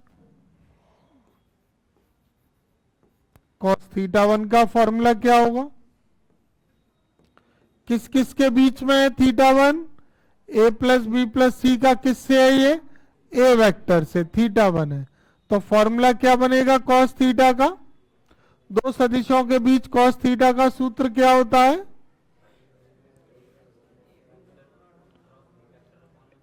नहीं, a vector dot B vector upon में a का मापांक b का मापांक। तो cos θ1 का फॉर्मूला हो जाएगा a vector plus B vector plus C vector dot में a वेक्टर अपॉन में a vector plus B vector plus C vector का मापांक इंटू a वेक्टर का मापांक। अब a वेक्टर का डॉट करा देंगे, तो a vector dot a vector, b vector dot a vector,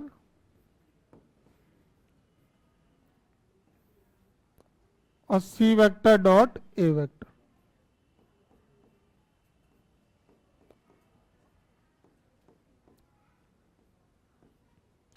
अब देखो a का डॉट a से होगा, तो इसको तो a स्क्वायर लिख लेंगे,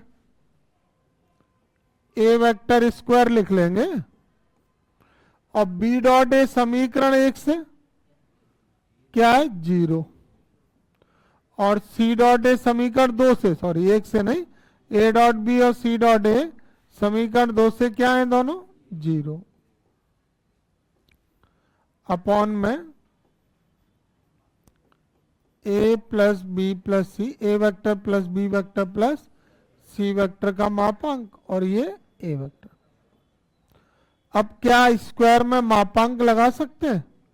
सदिश का वर्ग बराबर सदिश के मापांक का वर्ग, तो स्क्वायर में मॉड लगा सकते हैं हम लोग। अपॉन में a vector plus B vector plus C vector into A vector का मापांक। इससे ये स्क्वायर कट गया, तो cos θ1 की वैल्यू हो जाएगी मॉड में A vector upon A vector plus B vector plus C vector का मापांक। ये cos θ1 आ गया। अब जैसे cos θ1 आया है वैसे ही क्या निकालें? cos θ2। तो इसी प्रकार अब cos θ2 का फॉर्मूला लगाओ, तो cos θ2 जो कोण है वो किन किन के बीच है? cos θ2 कोण किस किस के बीच है? ए प्लस बी प्लस सी ने ए वेक्टर से क्या बनाया था, थीटा वन, बी वेक्टर से थीटा टू और सी वेक्टर से, तो कॉस थीटा टू किन किन के बीच में बनेगा, A vector plus B vector plus C vector और बी वेक्टर के बीच में। तो फॉर्मूला क्या हो जाएगा, A vector plus B vector plus dot में बी वेक्टर अपॉन में दोनों का। और बिल्कुल इसी की तरह सॉल्व कर लोगे इसको, तो इसका मान भी जब तुम सॉल्व करोगे ना तो यही आएगा। और इसके बाद तुमको क्या निकालना है, कॉस थीटा थ्री, वो क्या आएगा, फॉर्मूला बनाओ, A vector plus B vector plus C vector dot में सी वेक्टर अपॉन में A vector plus B vector plus C vector का मापांक और सी वेक्टर का मापांक। ये भी मान सॉल्व होके यही आएगा। तीनों मान जब बराबर आ जाएंगे तुम्हारे, तो तुम लास्ट में क्या लिखोगे, हैं? क्या लिखोगे लास्ट में, ऐसे लिखोगे कि कॉस थीटा वन बराबर कॉस थीटा टू बराबर कॉस, तो यह करके इससे थीटा वन बराबर थीटा टू बराबर थीटा थ्री। अतः हम क्या कह सकते हैं, क्वेश्चन की पूरी लाइन यहां पे लिख देंगे। क्या लिखना है, हाँ पढ़े एक बार, क्या लिखेंगे, सदिश A plus B plus C सदिशों ए बी और सी के साथ बराबर कोण पर झुका हुआ है। ठीक है, समझ में आ गया। ये दोनों तुम्हारे लिए छोड़ दिए हैं, कर लोगे इनको, इतनी लाइनों में ये सॉल्व करके इसको लाना है कंप्लीट करके। ठीक है,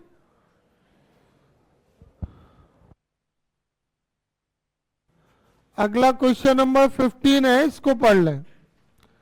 सिद्ध कीजिए कि A vector plus B vector dot A vector plus B vector equal to mod में ए वेक्टर का स्क्वायर प्लस मॉड में बी वेक्टर का स्क्वायर।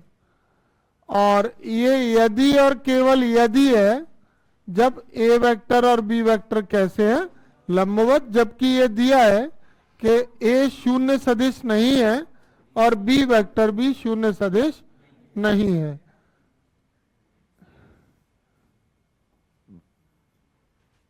देखो इसको देख लो, यहां पे ये जो लिखा है ना, यदि और केवल यदि, तो यदि और केवल यदि जब लिखा होता है तो इसका मतलब है कि हमको ये सवाल दोनों तरीके से सिद्ध करना है।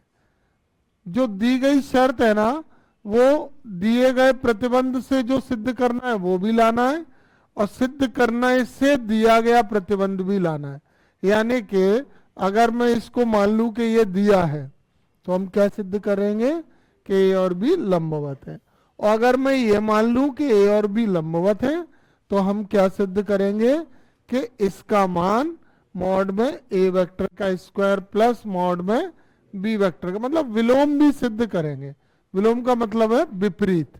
ठीक है, तो मैं करवाता हूं एक एक करके। पहली शर्त है, पहली शर्त में हम ये लिख लें 15 में कि हमको सिद्ध करना है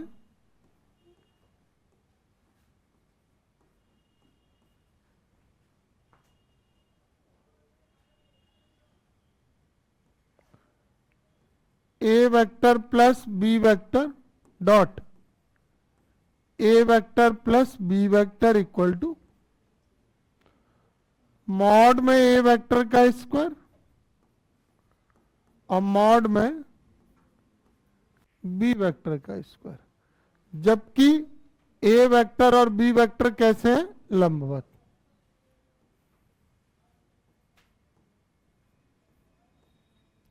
तो पहले दी गई शर्त को ले लेंगे, यदि ए वेक्टर और बी वेक्टर लंबवत है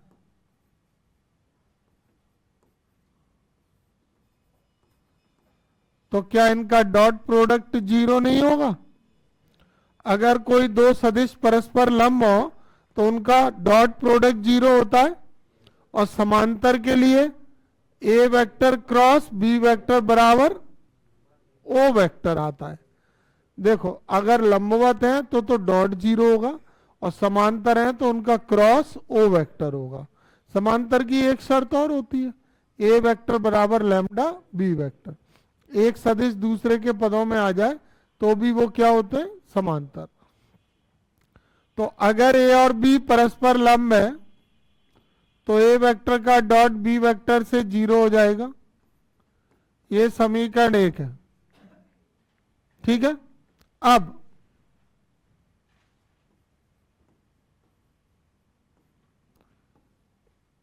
A vector plus B vector dot A vector plus B vector बराबर क्या लिख सकते हैं?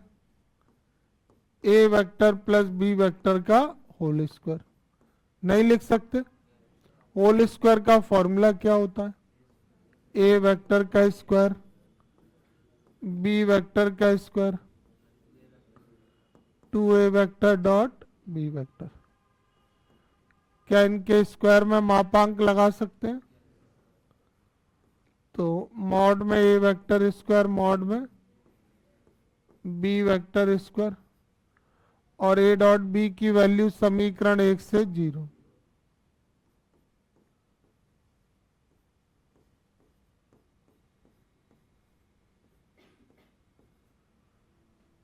तो ये दी गई शर्त आ गई क्या यहां पे? सिद्ध हो गया। अब क्या सिद्ध कराएंगे इसका? विलोम। तो विलोम में क्या लेंगे?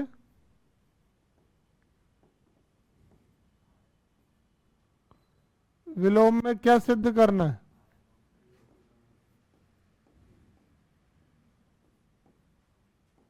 विलोम में हमको सिद्ध करना है कि ए वेक्टर और बी वेक्टर कैसे हैं? लंबवत। और दिया क्या है? ये लंबवत सिद्ध करेंगे, और जो सिद्ध करना था वो क्या हो जाएगा? दिया है। ठीक है। क्योंकि A vector plus B vector dot A vector plus B vector बराबर मॉड में ए वेक्टर का स्क्वायर प्लस मॉड में बी वेक्टर का स्क्वायर, ये दिया है। ठीक है। और यहां पे भी ये लंबवत है, ये दिया था। तो अब लंबवत सिद्ध करवाएंगे, और जो सिद्ध करना था वो हमको दिया है। कैसे करेंगे? अब इसको होल स्क्वायर लिख सकते हैं, A vector plus B vector का होल स्क्वायर, ये ए वेक्टर के मापांक का होल स्क्वायर, और ये बी वेक्टर के मापांक का होल स्क्वायर। इसका फॉर्मूला होल स्क्वायर का लगा लेते हैं।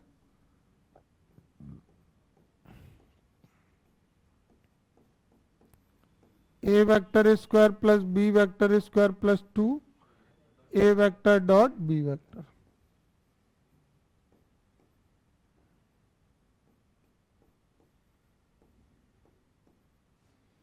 अब इसमें मॉड लगा ले।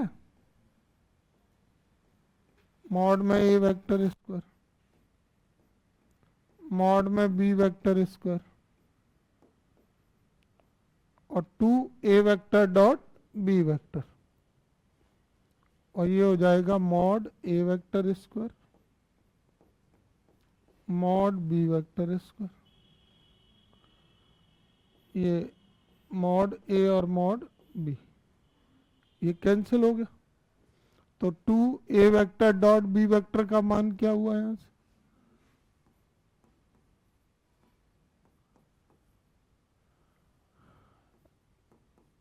तो A vector dot B vector की वैल्यू क्या हो गई? 0।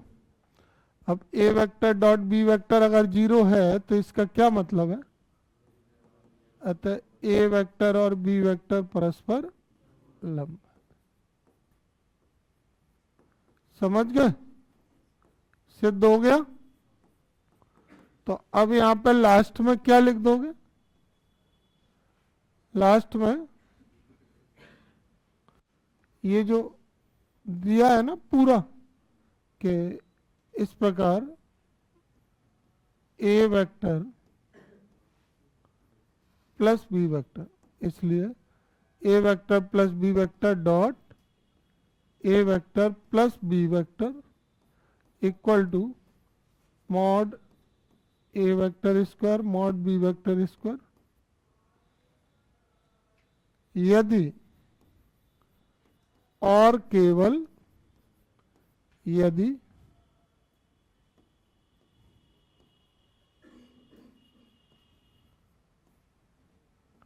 ए बी वेक्टर पर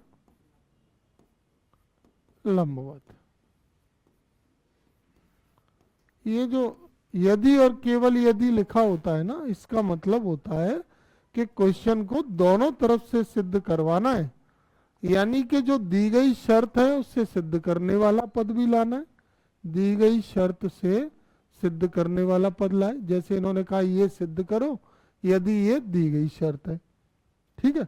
और इसके बाद जो सिद्ध किया था ये, वो क्या हो गया यहाँ पे दिया है, और जो दिया था कि ए और बी लंबवत है वो हमने यहाँ पे सिद्ध कर दिया। तो ये दोनों ओर से सवाल करवाना होता है, ठीक है। आ गया सभी को? ठीक है। और इसमें ये विशेष ध्यान रखना कि यहाँ पर ए वेक्टर और बी वेक्टर के लंबवत के लिए उनका डॉट प्रोडक्ट क्या होता है? 0।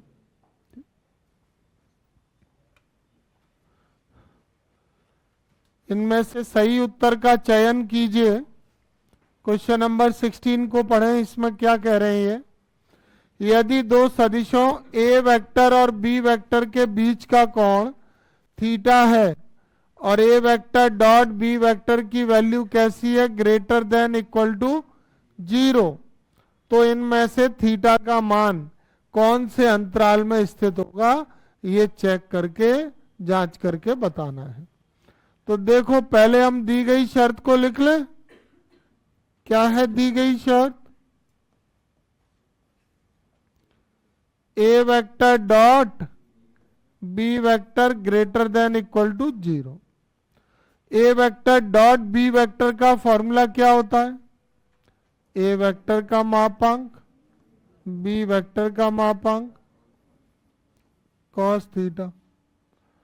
अब ये दोनों 0 के अपॉन में चले जाएंगे क्योंकि कांस्टेंट वैल्यू है ये, तो यहां से cos थीटा की वैल्यू क्या रहेगी? Greater than equal to 0। तुम बताओ cos थीटा कब धनात्मक होता है? cos थीटा 0 से 90 डिग्री तक धनात्मक होता है कि नहीं? कौन से चतुर्थांश में? पहले में। तो पहले चतुर्थांश में अगर थीटा का मान देखा जाए तो वो 0 से लेकर और कहां तक आता है? π/2 तक।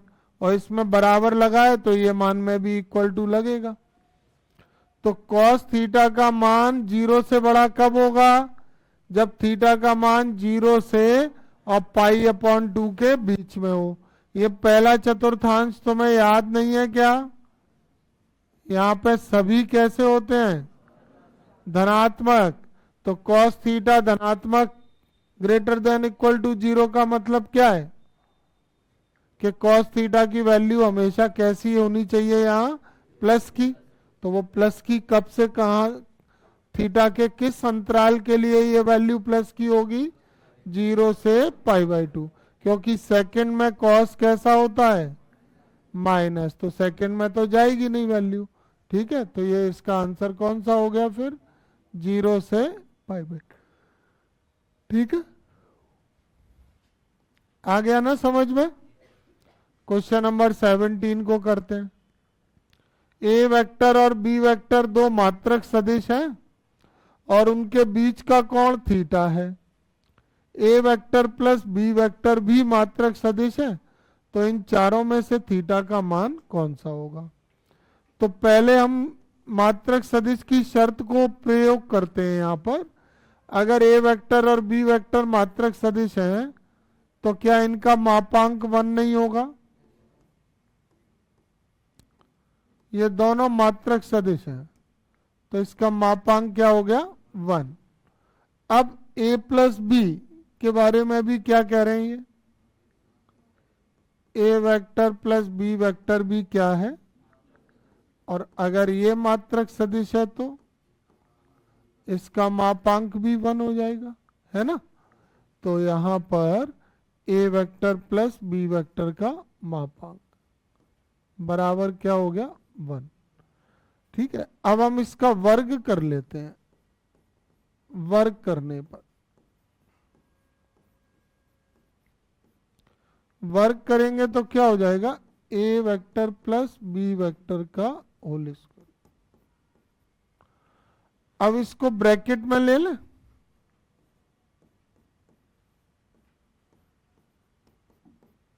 क्यों? सदिश का वर्ग बराबर सदिश के मापांक का वर्ग। तो वर्ग में मापांक लगा भी सकते हैं और मापांक हटा भी सकते हैं। अब इसका फॉर्मूला क्या हो जाएगा? A square plus B square plus 2a dot B. और ये स्क्वायर में है तो इसमें मॉड लगा लें, mod A square mod B square. और ए डॉट बी का फॉर्मूला लगा लें। क्या होता है A vector dot B vector का? मॉड में ए वेक्टर मॉड में B vector into cos theta. पढ़ा है ये फॉर्मूला। अब इन मॉड ए और मॉड बी की वैल्यू यहां से क्या रख दें? 1 1 2 इंटू 1 इंटू 1। ये आ गया 2 plus 2 cos theta equal to 1। तो 2 कॉस थीटा की वैल्यू आ गई 1 minus 2। 2 cos theta equal to minus 1। तो कॉस थीटा की वैल्यू माइनस 1/2। और माइनस 1/2 किसकी वैल्यू होती है कॉस में? माइनस 1/2 120 डिग्री की। और 120 डिग्री रेडियन में कितना लिख सकते हैं? 2π/3। कॉस से कॉस का तुलना होगी तो थीटा का मान क्या आ गया? यहाँ पे थीटा का मान होगा 2π/3। समझ गए क्या? तो अगर ए वेक्टर और बी वेक्टर मात्रक सदिश है और उनका मापांक भी मात्रक सदिश है, उनका योग भी मात्रक सदिश है, तो उनके बीच का कोण जो होगा वो कितना होगा? 2π/3। 18 को देखो, इसका मान बताना है हमको। I cap dot J cap cross K cap, J cap dot I cross K cap और K cap dot I cap cross J cap. तो ये जो क्रॉस प्रोडक्ट है सदिश गुणा, उसके लिए तुम्हें क्या बताया गया था कि आई का जे से क्रॉस करें तो के आ जाता है और जे का के से करें तो तीसरा मान आई आ जाता है। और अगर चक्री क्रम के उल्टा होगा, जैसे आई का जे से के है तो जे का आई से माइनस के होगा। चक्री क्रम से उल्टा करेंगे तो माइनस होगा। तो अब इस नियम के आधार पर जे क्रॉस के को क्या लिख सकते हैं? आई। और आई क्रॉस के को क्या लिख सकते हैं? माइनस जे। और आई क्रॉस जे को क्या लिख सकते हैं? के।